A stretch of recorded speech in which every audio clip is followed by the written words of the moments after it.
Have you ever used Google or AI to ask questions about your relationship? And have you ever wondered what relationship questions are most commonly asked? Today's podcast was inspired by an article in Vogue magazine called The 5 Most Asked Relationship Questions of 2025. I'll try to give you some answers to these questions from my years of experience as a psychotherapist. But guess what?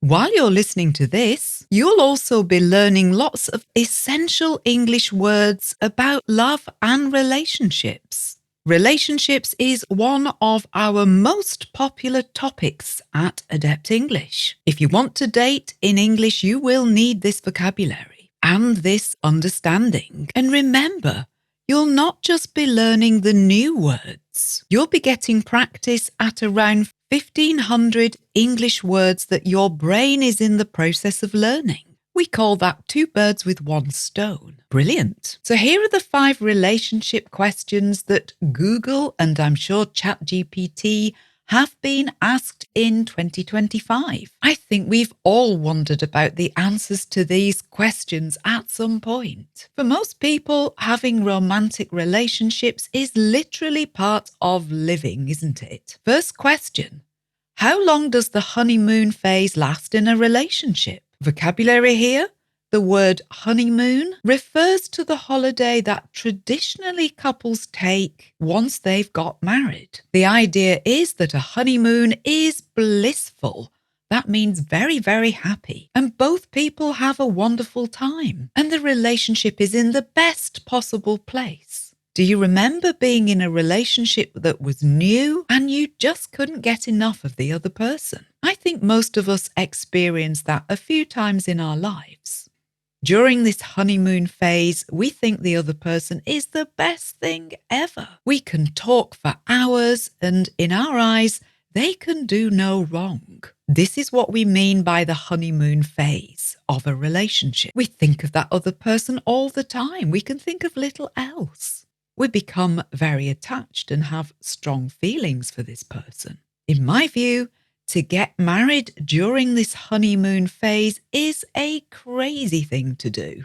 In the UK, most couples know each other really well before they get married. It's likely their honeymoon phase has already happened well before the wedding.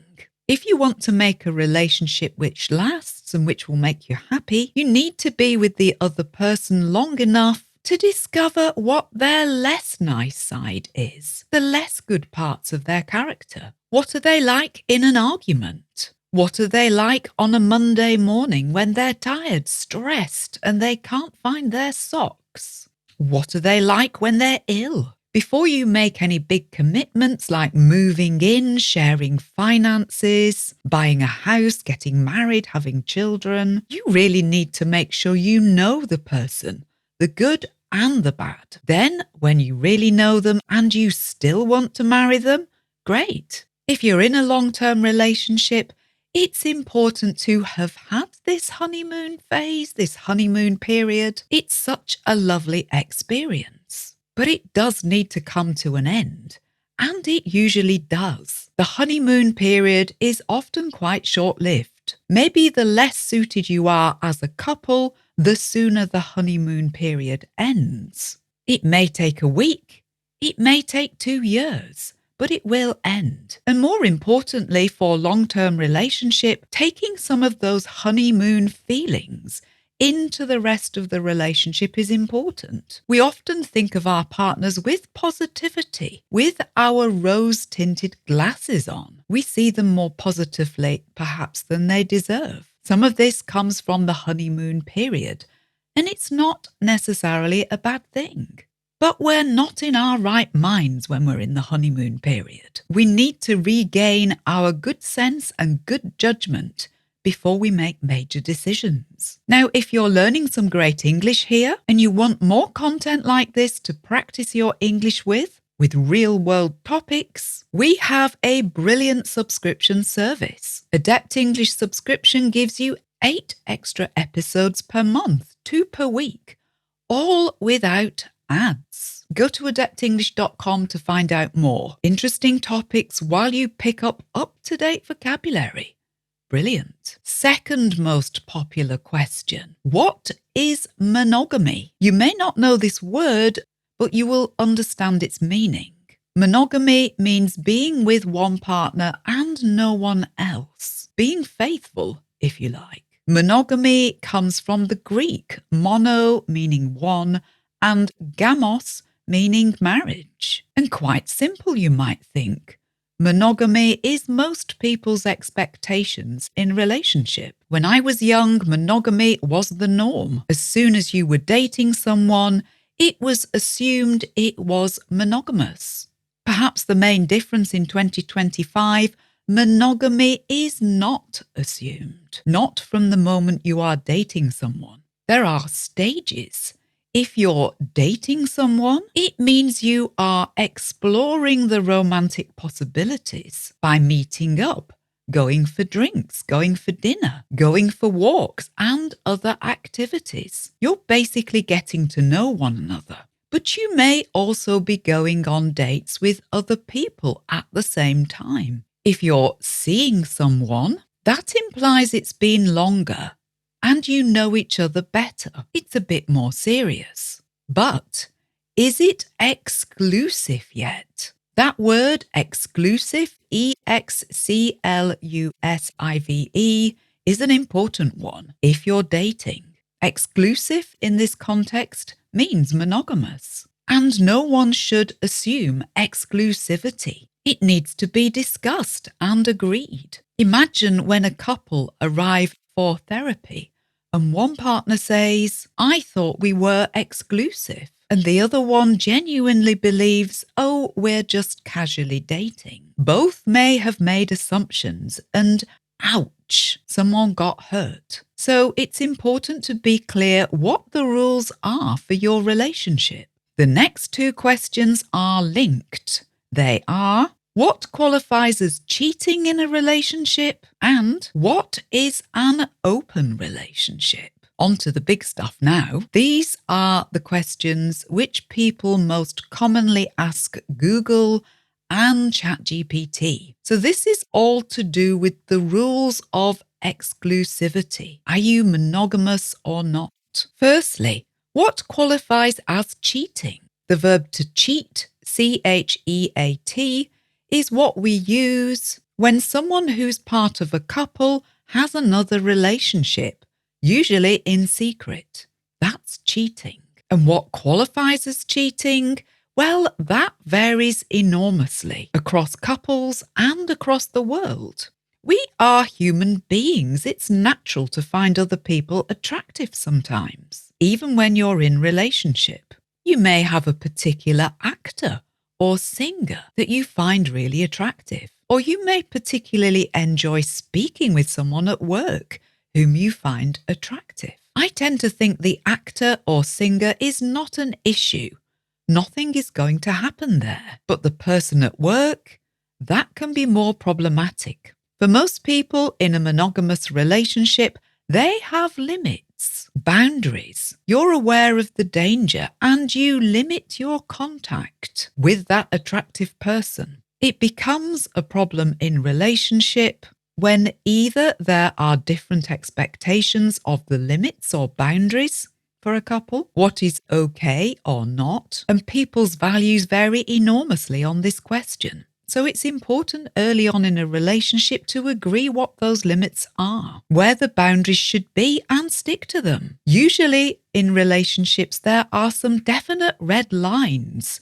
To quote our Prime Minister Theresa May, sleeping with the other person is generally verboten, not okay. In fact, for most people, any sexual contact with another person is not okay. But more than this, developing feelings of attachment to another person. This is where it gets complicated, and that one is the real killer for most relationships. It's that emotional closeness to someone else that really, really hurts people. And once there are feelings, once there's attachment, people find it hard to pull back. It means that feelings and sharing that should be part of the main relationship is happening instead with this other person? Again, ouch.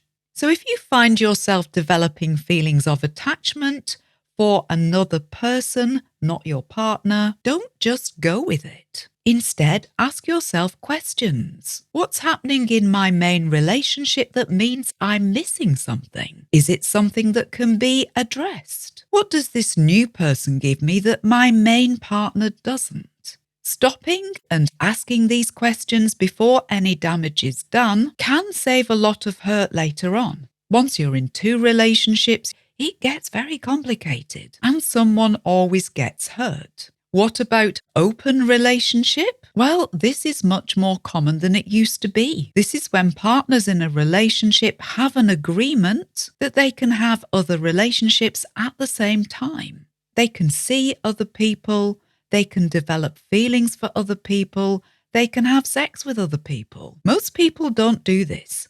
Most people say, this is not for me. But there are some brave people who try to have open relationships. Perhaps it works for some of them. Open relationship sometimes gets called ethical non-monogamy. The ethical part here, ethical, means they're trying to do it in a way that is fair, that doesn't hurt anyone. I've worked with couples with open relationships. For some people, it seems to work. But I have caution about this. Human beings become emotionally attached to other people. And if this happens, there is no guarantee that rules will be followed. There's much more to say about this one, but it's an option some people consider. Final question of the 5. Am I in a toxic relationship? That's toxic. Toxic. The word toxic originally meant something poisonous, like the venom of a snake, or a chemical that's in your water doing you harm that shouldn't be there. That was the meaning of toxic. But now, more and more often, it's used of relationships. It means relationships that are bad for us, relationships that do us harm. And whole books have been written about toxic relationships and all the different forms they can take. I think the best guidance is if you're in a relationship and it causes you a lot of pain, a lot of hurt, then probably there's something toxic going on. Going all the way back to the beginning of the article in Vogue magazine, I thought this was a wise thought.